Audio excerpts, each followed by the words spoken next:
اعوذ باللہ من الشیطان الرجیم بسم اللہ الرحمن الرحیم. عزیز طلباء و طالبات السلام علیکم. آج سپتمبر کی 11 تاریخ ہے. تو درجہ 12 کے لیے آج جو ہمارا موضوع ہے آوارہ ہونا بقا ولی کا تاج الملوک گلچین کی تلاش میں. تو نصاب میں شامل مثنوی کے یہ اشعار دیا شنکر نسیم کی مشہور زمانہ مثنوی گلزار نسیم سے ماخوذ ہیں. یعنی کہ یہ جو اشعار ہیں یہ گلزار نسیم کی ایک مشہور مثنوی گلزار نسیم سے لیے گئے ہیں، اخذ کیے گئے ہیں. ان اشعار میں قصے کے اس حصے کا ذکر ہے. اس مثنوی میں یہ جو اشعار ہے اس میں اس حصے کا ذکر ہے جس میں تاج الملوک جو ہے وزیر یہ جو ہے شہزادہ بقا ولی کا پھول چراتا ہے اور پھر بقا ولی رنج و اضطراب بے چینی میں مبتلا ہو جاتی ہے. بقا ولی جب پھول اس کا چرایا جاتا ہے تو وہ پریشانی میں مبتلا ہوتی ہے، وہ بے چینی میں مبتلا ہو جاتی ہے.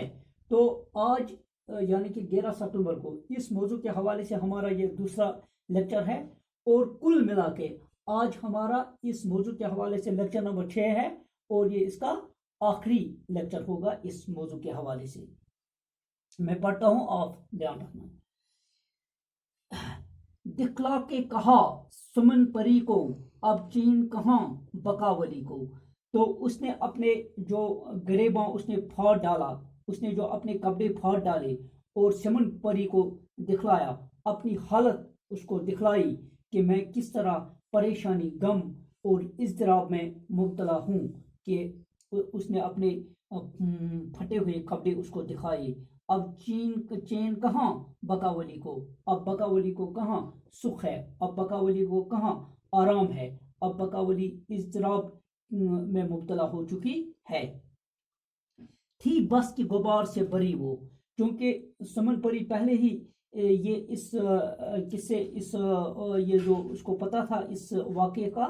تو تھی بس کی غبار سے بری وہ غبار سے، گرد و غبار سے بری تھی، وہ گرد و غبار میں اٹکی تھی. آندھی سی اٹھی ہوا ہوئی وہ آندھی کی طرح، طوفان کی طرح وہ اٹھی اور ہوا میں اڑ گئی. کس لیے؟ کہ وہ گلچین کی تلاش میں نکلی اور پھول کی تلاش میں نکلی. کہتی تھی پری کہ اڑ کے جاتی گلچین کا کہیں پتہ لگاتی. اس نے کہا میں اسی وقت کیوں نہ اڑ کے گئی، ہوا میں کیوں نہ اڑ کے گئی اور گلچین کا میں نے پتہ کیوں نہیں لگایا. تو اب وہ آندھی کی طرح اٹھی اور ہر باغ میں گئی، وہاں پہ وہ پھول کی بو سونگنے لگی کہ پھول کا پتہ لگانے لگی اور گلچین کا پتہ لگانے لگی. ہر باغ میں پھولتی پھری وہ ہر باغ میں پھولتی پھری. یعنی کہ ہر باغ میں وہ گھومی، چپا چپا اس نے چھان مارا.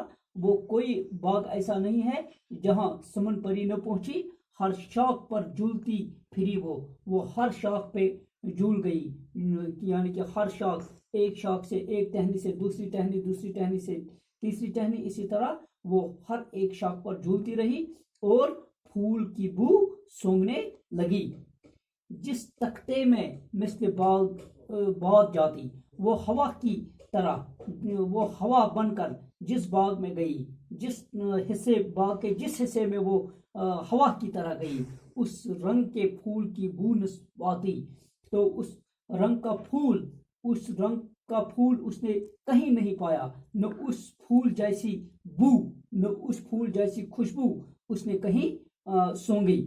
بے وقت کسی کو کچھ ملا ہے، اللہ کے اذن کے بغیر کسی کو کچھ بے وقت ہاتھ نہیں آتا. یعنی کہ اگر مصیبت ٹلنی ہوتی ہے، جب تک اللہ نہ چاہے تب تک مصیبت نہیں ٹلتی ہے. بے وقت کسی کو کچھ ہاتھ نہیں آتا، جب تک نہ اللہ کی مرضی ہو تب تک کسی کو کچھ ہاتھ نہیں آتا.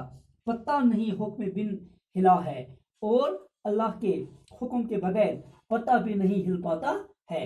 یعنی کہ پتہ بھی نہیں ہل پاتا ہے اللہ کے حکم کے بغیر. تو اس طرح سے ہم نے اس موضوع کو اختتام کو پہنچایا، یہ مکمل ہم نے کیا. یہ ہمارا اس موضوع کے حوالے سے آج لیکچر نمبر 2 ہے اور کل ملا کے ہم نے 6 لیکچرز میں اس پوری مثنوی کے اس حصے کو ہم نے مکمل کیا. باقی وسلام.